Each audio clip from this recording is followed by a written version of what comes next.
So Steam has a new tool, and it's actually pretty cool. No, serious. It's cool. Now, I don't know exactly how new this is. I would have thought if it was older that I would see a lot more people using it. To get your stats and the say the CPU and GPU usage when you're playing a game or when you're benchmarking or something like that, many of us use a tool called MSI Afterburner. It's a pretty refined tool. Usually it will give us a pretty accurate reading of what our temps are, what our usage is, how much memory, all that type of stuff. We rely on sometimes the frame graph that to tell us if there's any stutters.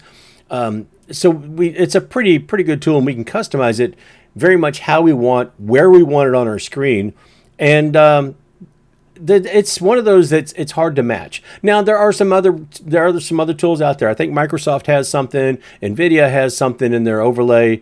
There's a couple of different things, but Steam for the longest time all they had was just you could display the frames per second. Well, now a lot of video games, when you're doing the benchmark, they also just display their own FPS. Borderlands has had that. Cyberpunk has that. A bunch of other games they show you just the regular FPS. But what if you want more? Well, then you're using a tool sort of like Afterburner. Problems are, and on this channel we've even discovered that sometimes some games don't play well with Afterburner. There's some configuration that didn't make one or the other happy.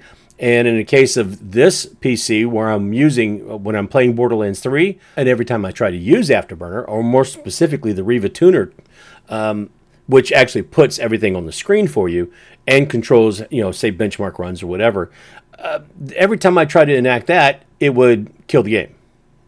Without it, the game would run great. With it, it just wouldn't run. So it's interesting to see that Steam has now used or upgraded their own tool, and there's several different settings. So let's I'll kind of show you guys that, and then I'll come back and I'll kind of talk a little bit about it and finish it up and see where we go from here. All right, some of you guys may be familiar with MSI Afterburner. You can adjust what you put on there, and you can have different settings for different readings, and that's pretty customizable.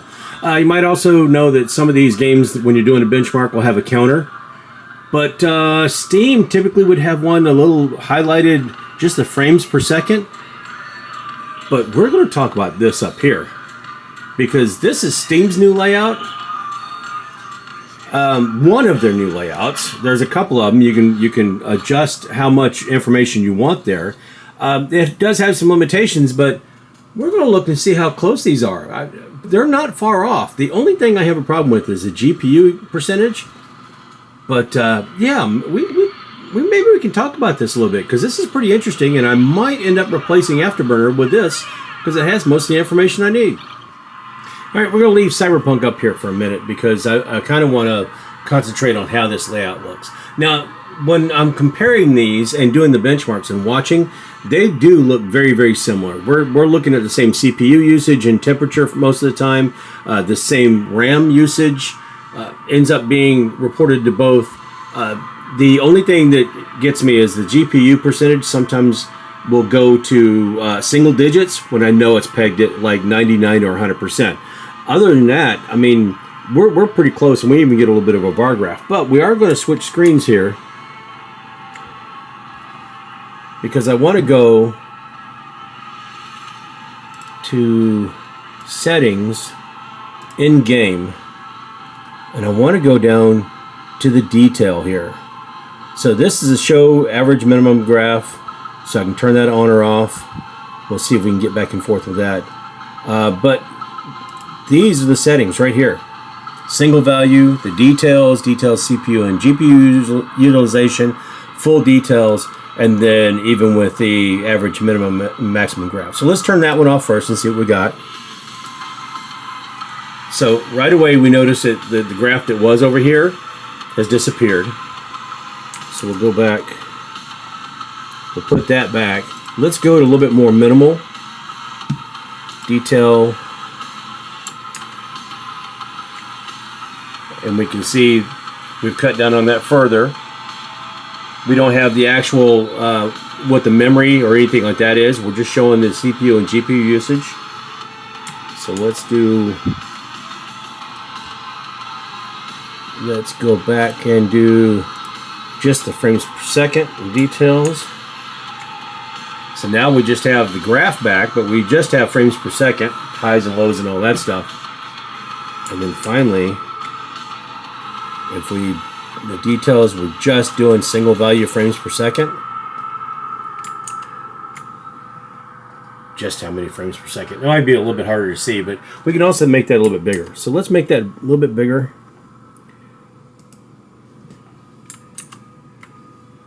That's a little bit. I'd like to ideally have that screen in front. Maybe I can do that in a window somewhere. But it's tracking the same. So let's go back and put some more detail. Full details. We'll keep the graph there. We'll turn that scaling up just a little bit more. We'll leave it in the top center. And you know what? I could probably do. You know what? Maybe I can just do the. Nah, I'll take care of that in a minute. It looks like you can toggle it on and off just like you can set up Afterburner. Well, that's quite a bit bigger. So, yeah. Bigger and easier to read, I would think. A little bit of a bleed over. Not the perfect implementation there. We got a little bit of overlap.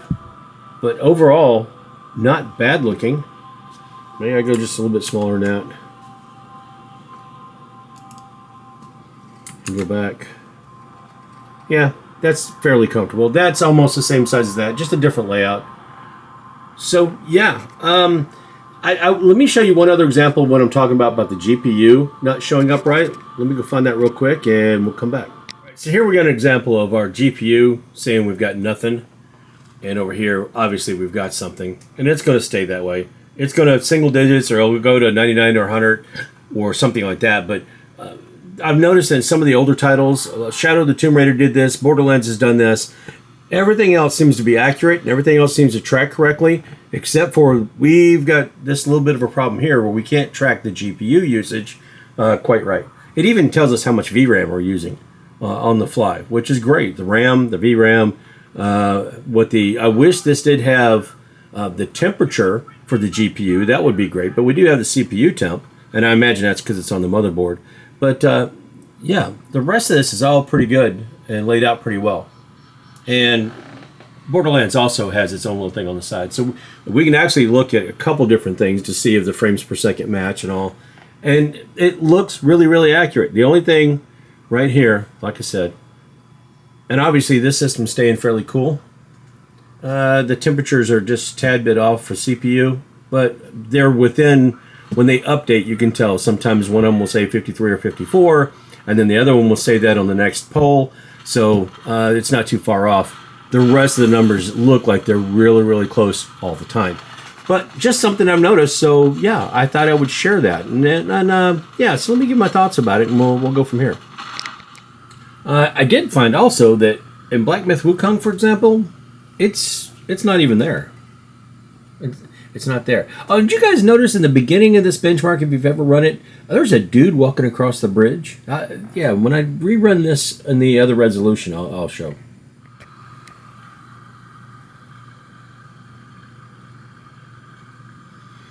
There he is, walking across the bridge. Cool. Yeah, I checked the utility. It's still, even though it's selected, it's still not coming up. So there will be some that it won't show up on, and it might not be as effective as a monitoring tool as, say, MSI Afterburner. Also, I noticed this by accident, but it's a good thing to know. Monster Hunter Wilds, it does show up. I clicked on Frame Gen by accident. I meant to not leave it off, but I put it on. And wouldn't you know, it shows up here on the tool. So it's nice to know that these numbers, when you're looking at this, it's a frame gen number. It's not the raw number it starts with. So that's a pretty interesting thing too. But yeah, overall, I kind of like how this is set up and some surprises. Now, obviously, we can't use it with every game, but the ones that it's working with has some surprising tools.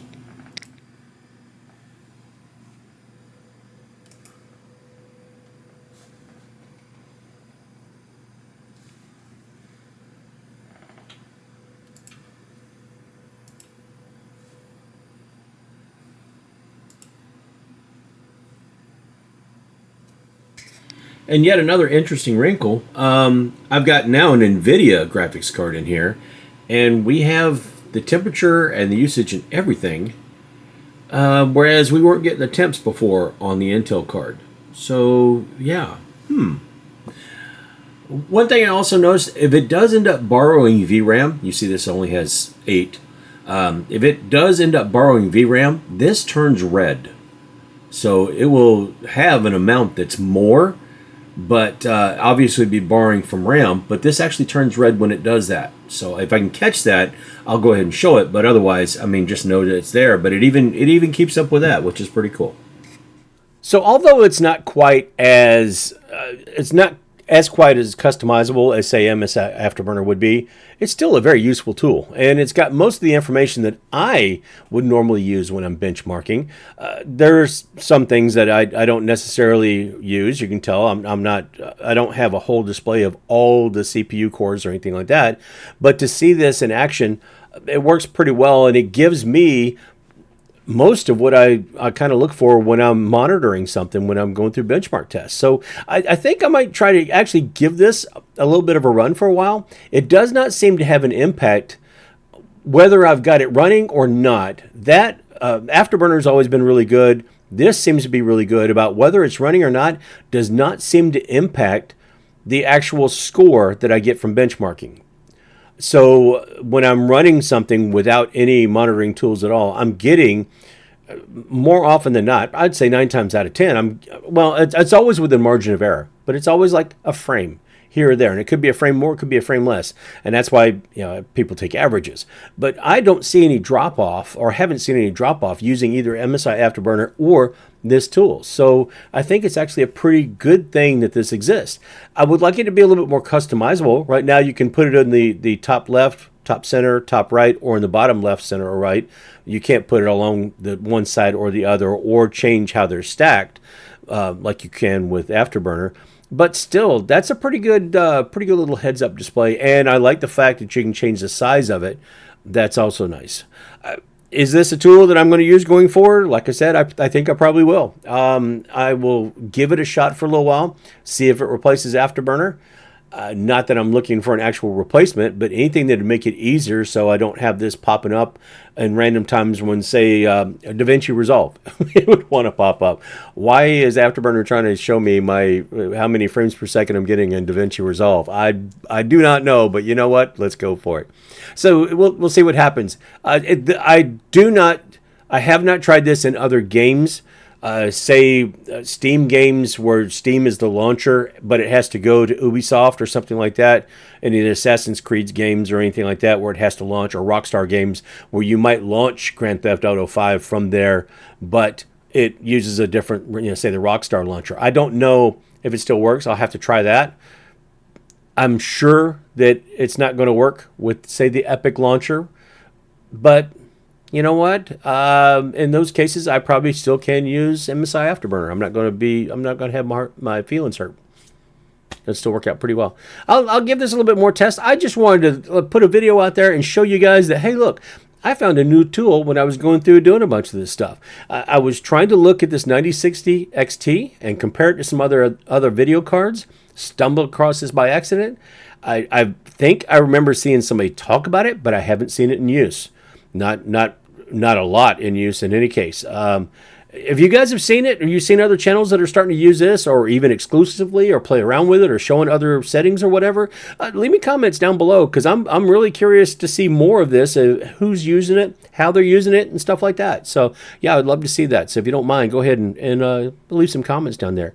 If you got anything out of the video, or you found this useful, or you thought, oh wow, I didn't know that, maybe I'll try it, go ahead and throw a like on the video. If you're not already subscribed, please do. That'd be wonderful. I certainly appreciate it. Don't forget to visit the other socials. But if you don't do any of that stuff, if you don't like, subscribe, try this tool, hit the socials or anything like that, just do me at least one favor, and that's be good to each other. We all need a little bit of that, don't we? Say hi, smile, wave, hold the door open, good morning, good afternoon, anything like that, right? Yeah. In any event, that about wraps it up for this video. Just wanted to get this out there real quick while I was thinking about it and thought it'd be a good idea.